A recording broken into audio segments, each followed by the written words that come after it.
Everybody, we are back. It is Safe to Elijah's Favorite Raiders podcast, Favorite Raiders channel, Favorite Raiders everything. We are back. You guys already know what to do. Hit the subscribe button, subscribe. Hit the like button if you like it. Hit the dislike button if you don't like it. Leave a comment if you like it. Leave a comment if you don't like it. Also follow us on Twitter at @TheMarkJohnNFL for me, at MHolder95 for Matt, and of course PandaSups.com TDL for 35% off. All right, guys. So the Raiders win. We got over 20 points thanks to Max Crosby. Shout out Max Crosby. Yeah. The Raiders tried their hardest not to get there. I think they were 1 for 6 in the red zone today. It's terrible. Yep. Oh my god. 1 for 6 in the red zone. Something like that. I think. I mean, it was a lot of disgusting. So who knows what that red zone percentage is now? They're definitely last in the NFL. So, but Max Crosby came to save the day. I watched that play again. He went through 2 chips. He went through a chip, and then he just went through something else. Man, he is a monster. And, us Raiders fans will say that, but, the rest of the league will hate. They'll say Myles Garrett or something, whatever. But we'll say that. That was something for us. But, overall, I feel like he's probably taking that next step as that player. Yeah, because he plays 100% of the – he played 100% of the snaps today, guys. Yep. He didn't come off the field. And at 1 million miles per hour, like every single play, too. Like, that's one of the, more underrated part about his game is, he brings it every single snap, every single rep. Like, he's in great shape. Like, you know what I mean? Yeah. Yeah, man, and there's not a lot of players that do that. TJ Watt don't play that much. Myles Garrett don't play that much either. None of these guys play like he does. He plays every single damn down. So it is wild what he's doing. We got a TDL gambling shot. We came through. Take the plus 100 on the buyer 50+ yards. We came through on that one. Hold on. I'll say I had one that hit was my Garoppolo over 3.5 rushing yards, right at 4, baby. Didn't spare a yard. All right, my mic sound better now. My bad, guys. My mic sound good. All right, cool. My bad, guys. I don't know why it does that. I was on the webcam. That's stupid. All right, let me know that. Appreciate you guys on that. So we got a Michael Mayer sighting. Let's talk about Michael Mayer a little bit before we get into the real injury. Here was Jimmy Garoppolo. All right, who you never know when he gets injured. It's weird. I don't know when he got injured because I don't think it was that hit that he got hit. Yeah. I think it was a different play. You just never know when the hell he gets injured, man.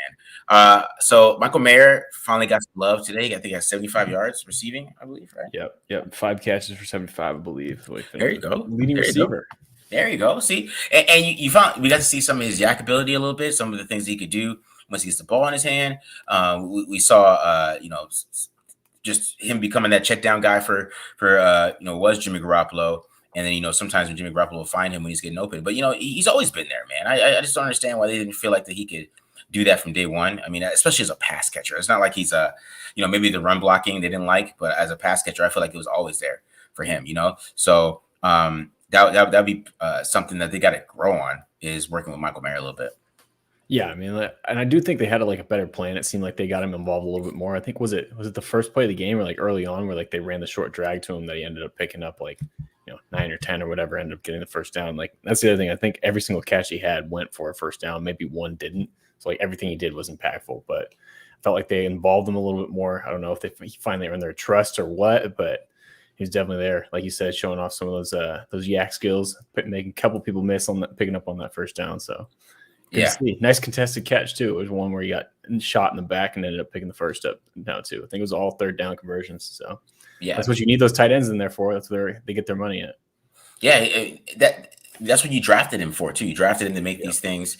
Glenn here saying that Michael Mayer over his rest of the year. I believe that. I don't know. I feel like they're going to keep feeding him a little bit, especially with Devontae Adams and the way the Patriots play him. You got to have that third option a little bit besides Jacoby Myers, and we all see that Hunter Renfrow is out the door. So what he did seal the game though for us guys. He did seal the game with his fair catch. So the Hunter Renfrow is that? Yeah. Oh, gotcha. Now I see where you're coming from. I at first that was his fair catch, man. He sealed the game. Got a fair catch. It's awareness, bro. You got to catch him too. Just signaling is only half the game. So I mean, the big story here. What's up? No, he didn't play, bro. I don't think he played. To be honest, I don't think he played at all. Let's be real. There's a reason why the tight-lipped Raiders that report got out this week.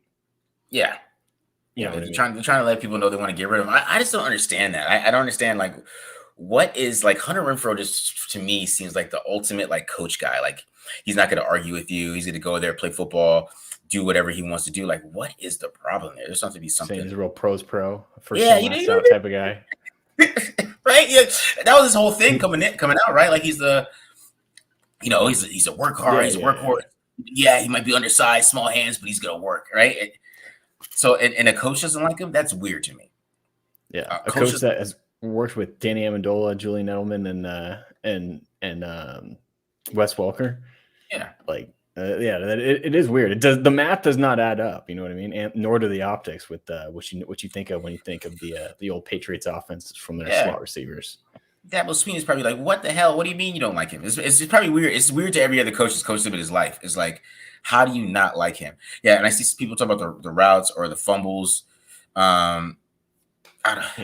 Still, he wasn't the only guy that screwed up last year that got a chance. Another chance. Like, I get it. I get that he fumbles a lot. He's got small hands. He had a big fumble in the Raiders games in the playoffs. I understand that, but man, it's still weird. Even if he did fumble, I mean, he's such a like a I don't know, just the type of player that coaches love. That even they would look past those type of things and some of those things and work it. Because I mean, even when he started career, he had a lot of drops year one, but you know what I'm saying? They stuck with him and he got better. So who knows? I mean, he might have got better at the fumbling. It's something he probably was focusing on. I don't know. Who knows? It could be all those things. Yeah, it just seems like it like again. It's just coming to an end, which sucks. But hey, maybe they'll get something for him or get some picks because if they're not going to use them, might as well get something out of it. You know what I mean? Yeah. I will say Trey Tucker had a couple nice plays today. I think he had what? No, it was only a 4-yard game, but got the first, I think, on that. And then nice 50-yard catch down the seam from Brian Hoyer, dropping dimes all over the field, coming in, swinging the ball around. A little bit. What was I going to say? So that's a good transition because we got Jimmy Garoppolo, who got hurt. Right, he got hurt, and water is wet. We all knew that was going to happen. We never know when he's going to get hurt, right? You never know. I don't know when that happened because he didn't get hit that hard in the back that play to go to the ambulance. I think it might have been where because he loves to run for some reason. He thinks he's fast. I don't know what that's about. But he loves to run, and then like the dude like landed right on his back, and I saw him like get up really slow. Yeah, I think you're right. Yeah. And then the play before he got sacked or the play before he got hit that they were showing at the end there. It was like 2 plays before that or something like that. Kind of like it looked like someone landed on him funny a little bit. Yeah, man, it was. Yeah, so it was bound to happen. We all knew this was gonna happen. I mean, Jimmy Garoppolo, every time he gets hit, and I watch the film, he just gets up super slow. It's like the slowest way. He just does not take hits very well. It just doesn't work out for him. He's getting up super slow. These NFL guys are too big, too fast for Jimmy Garoppolo and his body. His body cannot handle it. It is too fragile. He gets smashed and he cannot get up. It is like he's hurt every single time. Didn't they say he ended up going to the hospital too? Yeah, he went to the hospital, bro. So that's like a broken back. It has to be a broken back then, right? Yeah. And you'd think like that we wouldn't be sitting here trying to figure out the play, but shit. I mean, I hope he gets better, but yeah. Again, see, you can't rely on him. See, it comes back to this. So who starts next week, right? I feel like after this performance, the way he played, they're going to play Hoyer. I think that it's. We'll see, though. We'll see. I just have a feeling that like just because he did good enough. I don't know. I hope not, but I got a little bit of feeling that just because one, the way AOC played last time, even though he finished really strong, maybe he doesn't feel too comfortable with it, especially since they're 3-3 now. It wasn't like they were 1-2 before. I don't know. Maybe they feel like they have a chance to get some momentum because they got the Bears and Giants coming up, right? Is that Bears and Lions? So, I mean, yeah, Lions would be a tough one, but Lions would be a tough one, yeah, for sure. I mean, I don't want to believe you, but I 1,000% see what you're saying because I didn't think Brian Hoyer played bad. Like, I mean, they didn't need him to do much. They came in with a 2-possession lead, and the Raiders ended up winning by 4 points. Yeah. So I didn't think he played bad, but like you said, he took care of the ball, which is going to be huge for that was the big sticking point with McDaniels and O'Connell last time. Yeah. like you said, now they got a chance to be 4-3 and get above 500. And you know, the coach that there's also the report that the Raiders are gonna McDaniels is feeling the heat if the Raiders don't start winning. So I feel like you're probably not going to risk throwing the rookie out there, even if it is against a terrible Bears team and a terrible Bears defense. But yeah, you're probably right. We're probably going to see Brian Hoyer next week. Yeah, you're going to see Brian Hoyer next week for sure. Like I said, so at least see through the ball, though. At least we got a Tucker play. Tucker got some action this week. And to be honest, you know, he's going to run the offense better than Jimmy Garoppolo is. It's just not going to be pretty. I mean, it's just going to look like an old man who's been in this offense for like 10 years. It's just going to really look like an old man backup who's been in the offense for 10 years. So there's going to be some plays where it's like, hey, that's good. There's going to be some throws like they had the one to Michael Mayer. Like that was like, bro, you got to retire, man, after that throw. I don't know what that was, but you had enough room in the pocket to get enough zip to Mayer there. And he just couldn't get it. It just wasn't, he's not capable anymore there. But yeah, Adams looked a little unhappy there too. I mean, he looked unhappy all game. He's probably just pissed because he hadn't really nobody throw it to him. So nobody wants to take the chance with a double team or who's accurate enough to get those balls in there in the double team, you know? See Jimmy puts his wide receivers in harm's way. Yeah, exactly. But I don't know. I never felt Jimmy was very good in this offense anyways. I really feel like he's holding this offense back a little bit. So that's why you saw like Brian Hoyer come in there and they got a big play. You know, how many points do they score if they don't get that big play? You know, they don't get that big play with Jimmy Garoppolo, right? So, you know, how many points they score with Jimmy in that game? They're going to have to try to manufacture some more points. And then they sucked in the red zone today. So, you know, what would he really have done different than Brian Hoyer to finish this game? You know, it might have been, they might have lost because who knows how many points they would have scored more if they sucked in the red zone. And yeah, it's I want to say maybe one of those second half red zone possessions they'd score, but at the same time, like they didn't score with him on the first three or whatever it was in the first half. Yeah. So I agree with this stuff. I agree with this. All right. Jimmy is not getting any offense. Fair. I guess Shanahan. He was. I mean, yeah. All right. People get. Side note: people would be killing Brock Purdy all week. I'm just going to say that. All right. They couldn't wait for this week. All right. Defense, who actually has, you know, played pretty well in the past. I know they haven't played some good offenses. We'll be fair. Haven't played good offenses. No. Haven't played a good quarterback. But I mean, next week's not going to be any different. So we know that what kind of performance they put against average quarterbacks or below average. So I like this. I like that they're not getting chopped up by Mac Jones. I think that's positive. Anybody can look at this any different way. That is a positive, guys. Not getting chopped up by Mac Jones. Not getting chopped up. Who's the quarterback last week? I forgot. I don't know who the quarterback was last week but Jordan Love. Not getting chopped up by Jordan Love.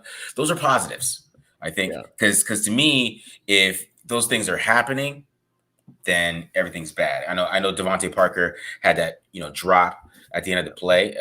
You know, Jordan Bennett still, you know, he's hit or miss, man. He's hit or miss out there. But yeah, I think defensively, go ahead, Matt. Go ahead, Matt. I think it might have been Epps on it, was it? Or was Epps coming over late to help? Epps was coming over late to help, but it was gotcha, because I thought he got behind Epps too, but maybe not. Maybe I saw that wrong. But yeah, man. Either way, that was a gift. Yeah. I don't know how you dropped that ball, but defensively, I still think they're sound. I think you know they played the run pretty well today. They didn't get a lot of pressure. I thought they should get more pressure today. Not a lot of pressure inside overall. Like I said, I don't know. You know, it's hard to kind of see that a little bit all the time. But you know, Max Crosby's out there. He's balling. That's a big thing. I will say Adam Butler got a sack. John Jenkins got a sack. Granted, Jenkins won. It looked like it was on like a RPO type play that was aborted, and then Bilal Nichols was in on the half sack. So they at least got they got more production out of their interior pass rushers than they've got all season, at the very least. So but it wasn't the consistent pressure. Like I see, like I know where you're coming from. Like, you know, a little quiet. Yeah, you know, and you know, because there's a lot of times when Mac Jones was able to make sandwiches back there and then make a terrible decision. So, God, we see you back. Or just miss a guy. Well, what is wrong with him? Is like Bill Belichick in his head or something? Like he's so emotional. That dude's an emotional. You can't be that emotional as a quarterback. Like, yeah, I can see that.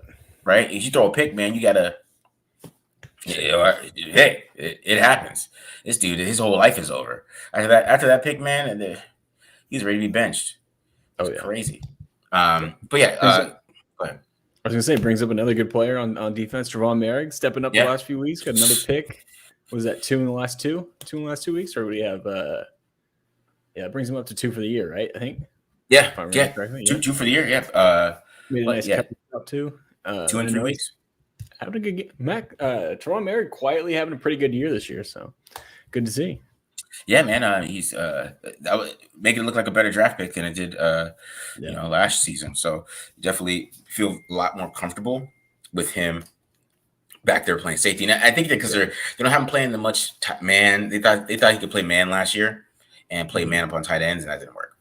And I think this year he's playing like a lot more free. He's playing a lot. He's roaming a lot more. And he's able to get his hand on the ball, and he's able to get some interceptions. So he's playing a whole lot better. The linebackers. I see somebody talk about the linebacker tackling. That is still terrible. The tackling overall is still awful. It's so bad. Yeah. They're running right at Marcus Peters. Most of the few of the Patriots' big plays was because of missed tackles, either in the running game or in the secondary and the passing game. Spillane, I noticed he missed at least one after having 1 week where he didn't miss, and then of course follows it right back up with the missing one. I think on one of their long, maybe screens or something like that. I think the one to Bourne towards maybe in the first half or something like that. But yeah, tough one. Tough. Some other defense players. He's Amik Robertson did play. Amik is Mr. The stupidest mental error of all time, and then make a play. Yeah. Was it? Did he get the hold? He got the hold on that one where he's nowhere near the play, and then literally the next snap he gets a sack. That's Amik Robertson right there. That is Amik Robertson. That is Amik Robertson in a nutshell. Boneheaded mistake, and then there's an awesome play. It's hilarious to me how he does it. It feels like every single game he's going to give you one mistake, something boneheaded, and I don't know if it's him trying to make a play or him trying to do something, trying to do too much. And I think he likes to try to be a playmaker, and sometimes he just guesses wrong or does something that he shouldn't be doing, and it ends up hurting the football team. But then a play later, he helps the team. So that's why it's interesting to have him out there. I think he's got to find some way to get more playing time, especially if he's playing pretty well outside, in my opinion. Yeah. If Bennett's struggling out there and Robinson can play better outside, even with his size, I think you got to give him a chance. Yeah. Yeah. I mean, I 1,000% agree. I mean, he's the last few weeks, again, you're getting more positive. Let's put it this way. With both Bennett and Robertson, you're going to get negative plays out there, but you're getting more positive out of Robertson right now. And you're getting more better tackling and more and coming up with a sack and all that good stuff. Whereas Bennett right now is still getting beat or missing tackles, and it's ugly. So Tyler Hall looks solid in the coming up in the slot again a little bit too. I think he got banged up in the game, but not a bad day from the secondary at all. No, not at all. Not a bad day from the secondary. Like I said, Bennett got worked a little bit. Marcus Peters, he's holding us down. He's not getting tested too much because of Bennett's on the other side, and they're trying to go through other places. And the way I know, right? And the way the defense plays, they're keeping everything in front of them. So it just works out better that way for that to happen. But it works out, man, for what they're trying to do right now on defense, and especially then you got Max Crosby, who's just a damn monster and making all the damn plays. All right, so but yeah, I mean it was a ugly game, another ugly one. Hopefully it's not ugly next week. We got the Bears, but I don't know if Justin Fields is gonna play. I don't know how that's gonna work, but it's gonna be interesting because the Raiders are terrible against running quarterbacks. I will say that this is not the system for a running quarterback. It's gonna be all bad a little bit if they play against him. So I'm thinking about that a little bit. But it'll be interesting to see how it goes and how it's going down. So, any other thoughts before we get to the questions? I mean, not much, man. Like I said, awesome way for the, and I say that sarcastically, awesome way for the Raiders to break 20 points with an offensive score. So, just got to figure it out offensively at this point because it is getting beyond frustrating to keep settling for field goals. So. Oh man, they got to figure that out. I don't know what the hell they're doing. Oh, it might be Nathan Peterman, bro, for you, Matt. Let's go.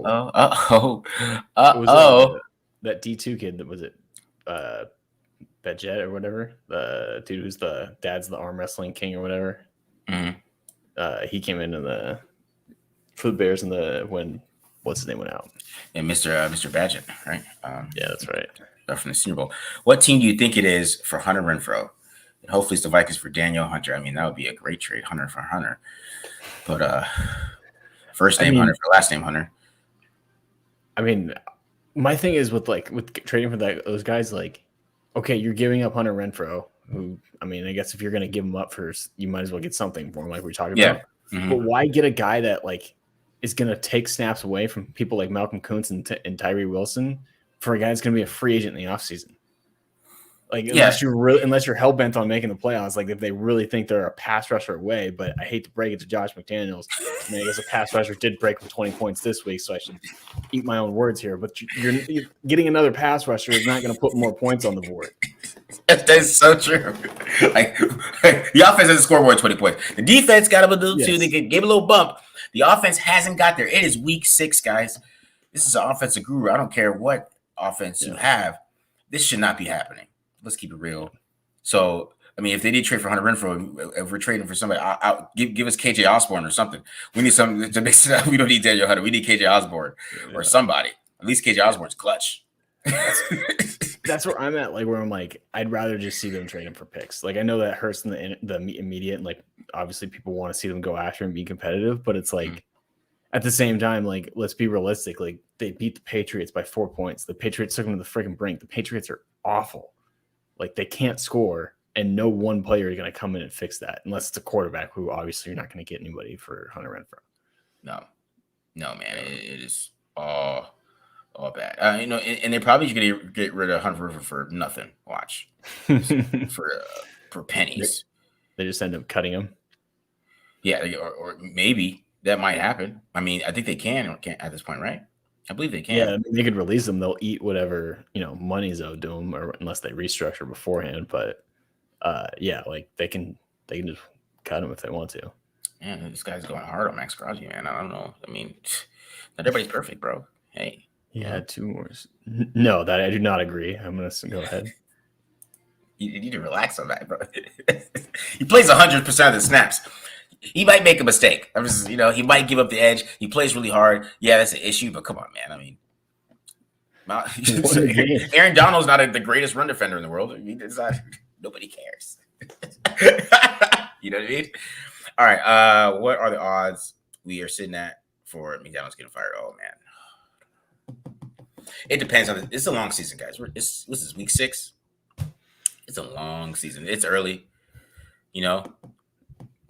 I mean, he's still the odds fit him and Eberflus next week. It's the battle of the first to get fired bowl, right? Like that, yeah. I think those 2 are the 2 odds-on favorites right now. Is that game in Chicago? Yeah. Oh, great. Because the Raiders have not been good on the road under McDaniels. I don't think they only beat the Broncos on the road. There you go. Yeah, the Broncos. So that's why this game is just such a setup for like, oh my God, they haven't won on the road. Because I'm trying to, what road game they win last year? Really nothing, right? Nothing. I mean, the Broncos. They beat the Chargers on the road. I think they beat the Chargers on the road, right? No, they beat the Chargers in LA. They beat Chargers at home. Yeah, man. I think he has 2 road wins. Okay, look this up. So that game is going to be scary. If they have 2 road wins, that makes me nervous.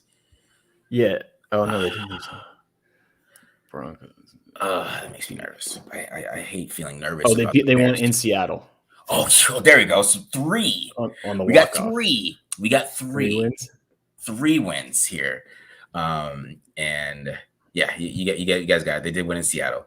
I was wrong there, but that's still not a lot, guys. If they play like 8 a year, we play out of it, so that's not a lot. I don't feel comfortable with that. I don't like it, but this is what we're doing. So any chance that that's not funny. Who would you be more pissed off watching? Would it be Jimmy Garoppolo or would it be Mac Jones? At least Mac Jones make me laugh with some of the stuff he does. He just some of the stuff he does. I'm like, it's hilarious. Jimmy's just frustrated to watch. He just bothers me. But Mac Jones is hilarious. Just like he thought he could just He tried to be like a playmaker, and he threw it like over the guy's head. I don't know where he threw that football. Hunter Henry said, "What the hell were you throwing it?" And that is why, Mac Jones makes you laugh. He does. He's just hilarious on film. I think it's funny. And just like some of the things he does to like avoid sacks, he's it's just awkward moving in the pocket. Yeah, it's hilarious. It's hilarious. At least he doesn't get happy feet thoh. Yeah, he doesn't get happy feet, but he does. He also doesn't know when pressure's coming. But no, what do we think of JMD's clock management at the end of quarter? Is terrible. That's what I feel about it. I don't know what he does. I don't know why he doesn't call timeouts. You can't take timeouts into the second half. Yeah, I at least in the games that I've watched my whole life, can't take timeouts into the second half. But I don't know why he likes to hold on to those. What is he holding on to them for? If to be the devil's advocate a little bit here, I mean, probably because he just doesn't trust the offense to actually be able to go down and make plays. So he wants to shorten the game as much as possible. At this point, like I mean, I agree. Like, trust your team and try and get points on the board. But at the same time, like, I also watch this offense, and if it were me and my 7-figure job on the line, maybe I'd sit there and say, you know what, let's try and get the hell out of here as fast as we can. But that's the only thing I can think of. Yeah. Somebody did say this, but that's week 2. That's the first 2 weeks of the season.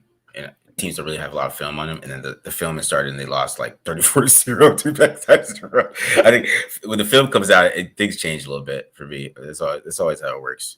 And I will put this: they've lost. If we're doing that game, they've lost the last 2 weeks, 72-3. So, what does that say? Yeah. Are we playing our way out of elite QB prospect? I don't know. I think there's a lot of good draft prospects this year for quarterback. So I wouldn't say that because the Raiders get to top 10 or they end up at 12. They could trade back into the top 10. There's a lot of things they could do to finagle getting a quarterback. Are you to get Drake May or Caleb Williams? Long season, guys. Like I said, long season. It's only 6 games. Long season, Yeah. You never know what's going to happen from here on out. You don't. So, your hope still is that Chicago has the 1 and 2. If Chicago gets the 1 and 2, because they're only going to go with one quarterback at the most, and then that one of those picks is up for sale, or the second one's up for sale. Exactly. But it depends on who they give it to. Who's at 3? Hopefully it's like the Panthers or something. It definitely won't be the Texans. I'll tell you that. No, not at all. Yeah. But I mean, Cardinals are probably pissed right now because they thought they're going to pick it high. I think it's going backwards. The Cardinals. I think it's going backwards. I think it's going backwards, man. All right. Probably pissed too. They didn't take Stroud. That too. All right. Is Tyree disappointing so far? All right. A little bit. I'll keep it real. A little bit. He's a little disappointing, but you got to see a little bit more from him. I mean, I think for me too is like, and I keep saying it, like I know a lot of people expected him to contribute right away, but because he was a top 10 pick, but with everything going on in the situation, I mean, granted, 3 months ago we thought Chandler Jones was going to be around too, which obviously that didn't come. So he should be getting more opportunities, but than we would have expected. But I don't know. I just never really expected that much from him in year 1, and it's kind of funny that people are freaking out that he's not playing well. I'm like, well, he has not played football, or he didn't practice for 6 months out of the year when everyone else was. So didn't do any combine, anything, nothing. So all right, what do you think of Cam Ward? I like Cam Ward a lot. I think he's fell off the last couple weeks a little bit. Just Washington State kind of going back to normal a little bit, I guess, after a hot start. But I still like him as a prospect. He has a big arm. He's a little bit undersized, so we'll see how that. He's a little guy, right? Yeah, a little bit undersized. See how that hurts him, but we'll see on that. All right, man. I don't see any other questions. All right, guys. We're gonna get out of here. Like I said, we appreciate you guys coming. We got 263 in here. I really appreciate it. Of course, we'll be with the film reviews. I'm gonna get some membership stuff out here, so make sure you join the memberships. Definitely get some stuff out there this week. We got more time here. We're a little busy this week. So we'll get that stuff out for you guys. And of course, we get the film reviews, previews, Friday Night Lives. Make sure you guys hit the subscribe button. Get us to 10,000. We're about at I think 9,000, 9,700 right now. We're about 250 away. So, tell your friends, tell everybody you guys know, about this Raiders channel so we can get this up to 10,000. All right, guys, we're out of here. Peace. See ya.